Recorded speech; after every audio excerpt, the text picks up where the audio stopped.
Voltamos com 3-1, que hoje discute o bullying. Participam da nossa conversa a coordenadora da campanha Quem Bate na Escola Maltrata Muita Gente e diretora do Sindicato dos Professores do Distrito Federal, Rosilene Correia, o pesquisador Afonso Galvão, coordenador do programa de mestrado e doutorado em educação pela Universidade Católica de Brasília, e a presidente da Associação Brasileira de Psicopedagogia, Seção Brasília, Marli Campos. Antes de iniciar esse terceiro e último bloco, nós vamos ouvir mais uma pergunta de telespectador. Queria saber se um aluno vítima de agressão pode se tornar um futuro agressor. Doutora Marli, o que a senhora acha dessa pergunta? Na realidade, o bullying ele pode se agravar já problemas pré-existentes. Então, ele pode realmente possibilitar a pessoa ter uma mudança de comportamento. Então, se ele sofreu bullying, ele pode também ser agressor. Agora, vamos aqui, assim, usar uma expressão politicamente correta. E um menino meio maluquinho, o que pode acontecer com ele diante desse tipo de pressão, de assédio que ele sofre? Ele é um chacota, né? Ele acaba sofrendo e, dependendo do que ele tiver pré-existente, pode ser, nesse momento, ele ser um agressor. Né? Porque ele não tem controle sobre seus próprios impulsos, né? Então, ele acaba agindo de maneira agressiva também. Por exemplo, uma criança que tem algum tipo de tendência, esquizofrenia, como é que essa questão Exatamente. Quem se tem coloca? Transtornos psiquiátricos, né, que existe pela genética, ou seja, o próprio ambiente pode proporcionar também, ele pode, neste momento, ter surtos, né, e não suportar, agindo de maneira agressiva. Há uma política ela tem fundamentos, a gente podia até aprofundar um pouco mais esse tema aqui, no sentido de integrar as pessoas que têm alguma deficiência, alguma diferença, ao ambiente escolar, de maneira que isso venha a favorecer a sua integração à sociedade, também a convivência da sociedade com essas pessoas quando elas se tornarem adultas, né? Como lidar com isso? As nossas escolas estão realmente preparadas para isso? Existe uma política onde eles querem estar implantando, já existe nas escolas, um psicólogo e um pedagogo para atendimento. Então é importante a atuação, né, de profissionais multidisciplinar, né, uma atuação multidisciplinar dentro das escolas para que isso seja evitado. Uma pessoa que tem uma probabilidade de ter um comportamento diferente do outro, é necessário que a escola, né, que esse profissional psicólogo esteja atento a essa pessoa para dar suporte a ele, evitando que isso aconteça. Então, muitas vezes a gente pode evitar. A criança que sofre o bullying escolar, ela afeta tanto o comportamento dela que ela pode começar a se autoagredir ou passar a agredir, ou guardar aquilo para si mesmo, não dizer para os pais, nem para o professor, que às vezes não se sente ouvido, é onde pode aflorar esse comportamento, se ela já tem um transtorno psiquiátrico. Eu acho, por exemplo, é uma impressão, né? Não tem nenhuma base científica, assim, estatística com relação a isso.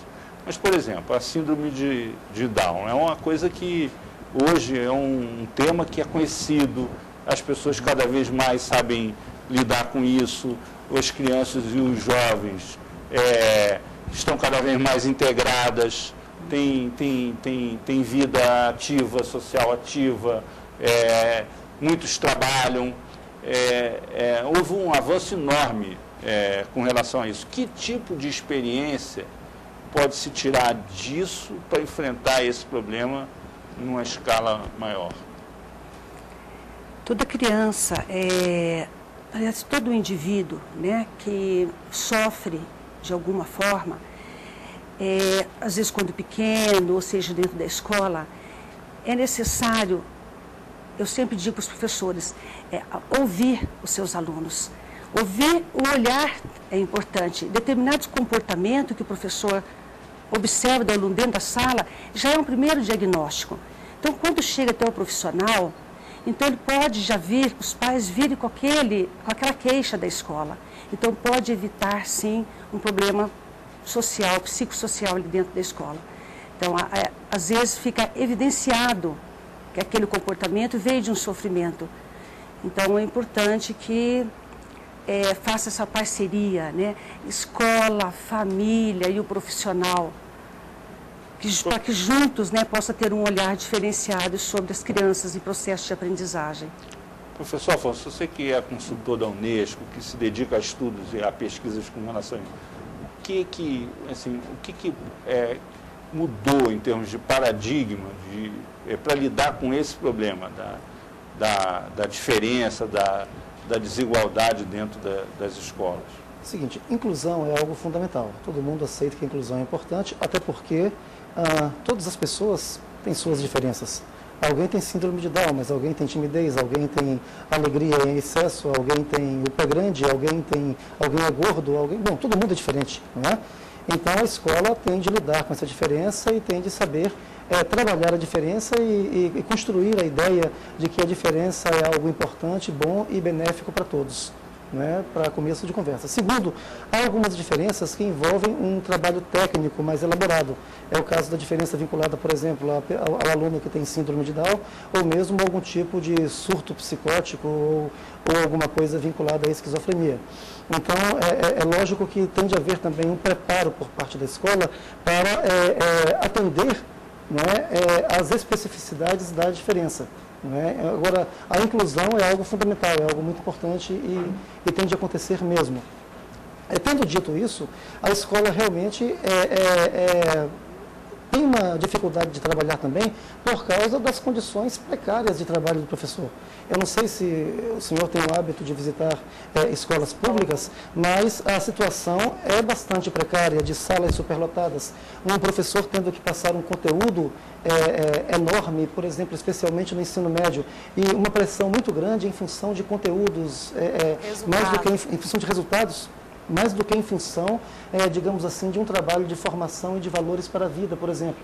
Então, um professor que tem 40, 50 alunos, fica pulando de turma em turma, por exemplo, a partir do 5º ano, ele não tem condições de oferecer um atendimento especializado e tal para aquele aluno. Então, há uma quantidade de dificuldades que são oriundas do sistema educacional como um todo, que tem de ser todo repensado.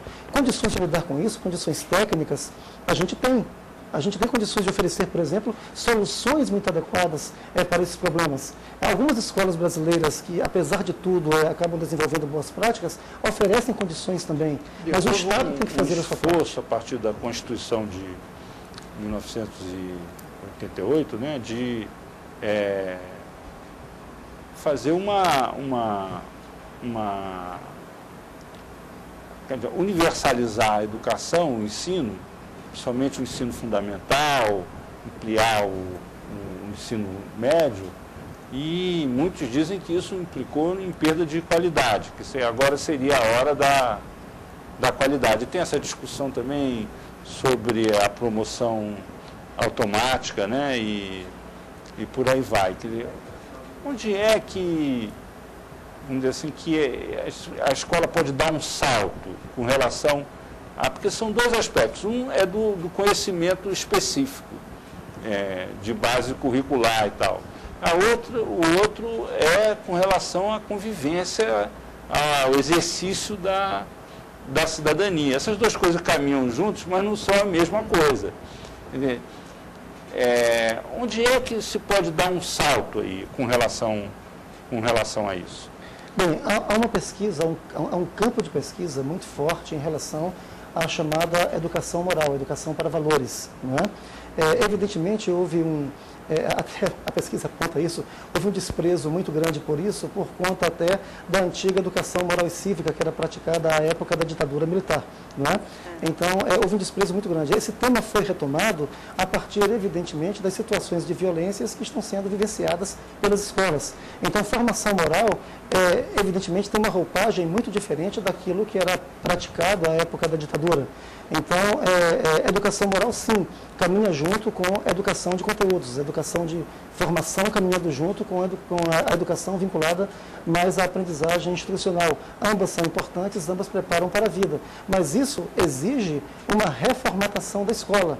Reformatação no sentido da escola de tempo integral, no sentido de um conjunto de cuidados. E os cuidados começam com a família. Geralmente um delinquente é formado, a gente tem agora um estudo com 7.000 participantes, a gente fez um estudo longo aí em 6 capitais brasileiras sobre o perfil psicossocial da juventude brasileira que está em situação de risco psicossocial.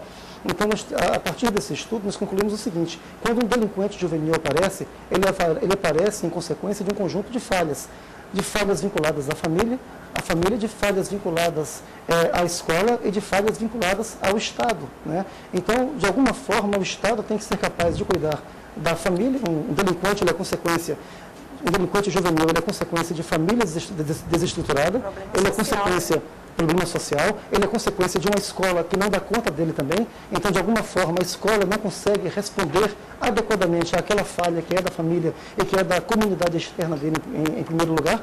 E ele não consegue, e não conseguindo responder a tudo isso, ele vai então cair nas armadilhas do Estado. O que o Estado faz? O Estado prende e arrebenta. E o Estado ainda chama de violento. Mas o Estado chama de violento, mas sem considerar que as margens que oprimem esse violento são margens muito pesadas, são margens muito estreitas, não é? Como dizia o Bertolt Brecht. Então o Estado, quando prende, ele vai, prende e arrebenta, e ele não oferece também uma ressocialização. Há uma lei, o Estatuto da Criança e do Adolescente, que é um estatuto muito interessante, muito bonito. Quando esse estatuto for colocado em prática de fato, a gente vai ter uma situação modificada. Por ora, o Estatuto da Criança e do Adolescente, ele apareceu isso muito forte em nossas pesquisas também, eu sou infelizmente obrigado a dizer isso, para os adolescentes, a representação, as representações sociais que eles têm desse estatuto é de que isso é uma licença para matar. O que eles sabem, a gente investigou isso, o que eles sabem sobre essa lei? Eles sabem que há uma lei aí, expressões que eles usam, que essa lei protege menores e que, de acordo com essa lei, se eu matar alguém, eu fico no máximo 3 anos preso se eu for pego. Então, de acordo com essa lei, um traficante de drogas, por exemplo, me contrata para matar alguém, foi o caso do professor da escola do setor oeste aqui que morreu, né? Então, um traficante de drogas qualquer me contrata para matar alguém, eu vou lá e mato por qualquer R$100, porque eu sei que as consequências que eu sofro podem ser pequenas. Há uma proposta dos promotores de São Paulo de transformar o bullying em crime. Você acha que isso é uma coisa pertinente? Olha, é novamente atacar o sintoma ao invés de atacar o problema. Não vai resolver a situação. Vai resolver a situação se o Estado tomar vergonha na cara e resolver proteger, não é, o adolescente. Proteger o adolescente é sim impor limites, é aplicar a lei que já está aí. Não é fazer um tipo de intervenção, não é, que seja responsável, consciente e voltada para o indivíduo que está em formação. É resgatá-lo. Professor